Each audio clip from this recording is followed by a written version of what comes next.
அஸ்ஸலாமு அலைக்கும். நீங்கள் அனைவரும் நலமாக இருப்பீர்கள் என்று கருதுகிறேன். இன்றைய தினமணி பத்திரிகையில் வந்திருக்கும் ஒரு முக்கிய செய்தியை விளக்கிறேன், கேட்கிறார்.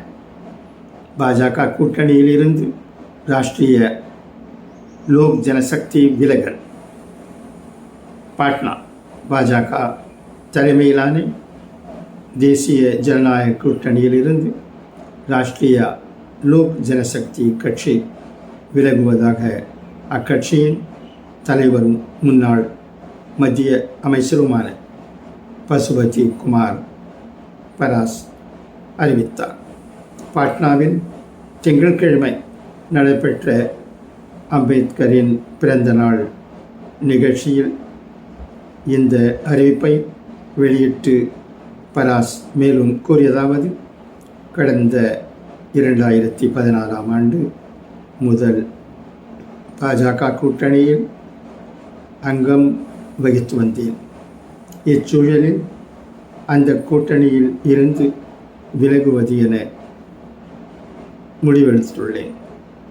முதல்வர் நிதிஷ்குமார் ஒடுக்கப்பட்ட மக்களுக்கு எதிராக இருக்கிறார். அவரின் 20 ஆண்டு கால ஆட்சியில் மாநிலத்தில் கல்வி முறை சீரழிந்துவிட்டது. புதிய தொழில்கள் எதுவும் தொடங்கப்படவில்லை. அனைத்து துறைகளில் ஊழல் பரவலாக உள்ளது. இது மக்களுக்கான நலத்திட்டங்களை செயல்படுத்துவதை பாதிக்கிறது. மாநிலத்தில் 22 மாவட்டங்களுக்கு சுற்றுப்பயணம் மேற்கொண்டுள்ளேன். அதன் அடிப்படையில் மக்கள் புதிய அரசை தேர்ந்தெடுக்க விரும்புகின்றனர் என்பதை என்னால் உறுதியாக கூற முடியும்.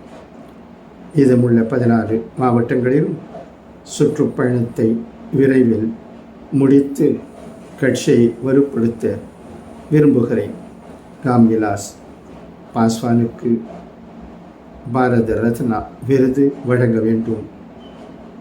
ஏனென்றால் அவர் 2வது அம்பேத்கர் ஆவார் என்றார் பராஸ். கடந்த 2020 லோக் ஜனசக்தி நிறுவனர் ராம்விலாஸ் பாஸ்வானின் மறைவுக்கு பிறகு அவரது சகோதரர் பராசுக்கும் மகன் சிராக் பாஸ்வானுக்கும் இடையே கருத்து வேறுபாடு உண்டானது. இதையடுத்து லோக் ஜனசக்தி கட்சியில் பிளவு ஏற்பட்டு பராஸ் மற்றும் சிராக் பாஸ்வான் தனித்தனியே கட்சி தொடங்கினர். தொடர்ந்து பாஜக கூட்டணியில் மத்திய அமைச்சராக பணியாற்றி வந்த பராஸ் கடந்த மக்களவை தேர்தலுக்கு முன்னதாக அந்த பதவியை ராஜினாமா செய்தார். இதனிடையே பாஜக கூட்டணியில் பராஸ் ஓரங்கட்டப்பட்டு சிராக் பாஸ்வானுக்கு கூடுதல் முக்கியத்துவம் அளிக்கப்பட்டது. பாஜக கூட்டணியில் 3வது ஆட்சியில் சிராக் பாஸ்வான் மத்திய அமைச்சரானார். பாஜக தேசிய தலைவர் JP நட்டா உள்ளிட்டோரை சந்தித்து பராஸ் சமரச பேச்சுவார்த்தைகளை நடத்தினார். ஆனால் இந்த முயற்சிகள் எதுவும் பயனளிக்காத நிலையில் மாநில எதிர்கட்சியான ராஷ்டிரிய ஜனதா தளத்துடன் பராஸ் நெருக்கம் காட்டி வந்தார். தாக்கம் இருக்காது. பராஸின் இந்த முடிவு குறித்து பீகாரை சேர்ந்த ஹிந்துஸ்தானி அவாம் மோர்ச்சா கட்சியின் தலைவரும் மத்திய அமைச்சர் ஜிதன் ராம் மாஞ்சி கூறுகையில், பராஸ் இப்போது முறைப்படி அறிவிப்பை வெளியிட்டிருக்கலாம். ஆனால் அவர் லாலு பிரசாதுடன் பழக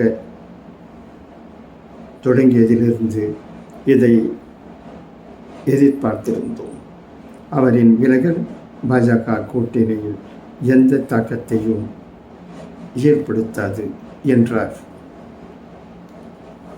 நன்றி.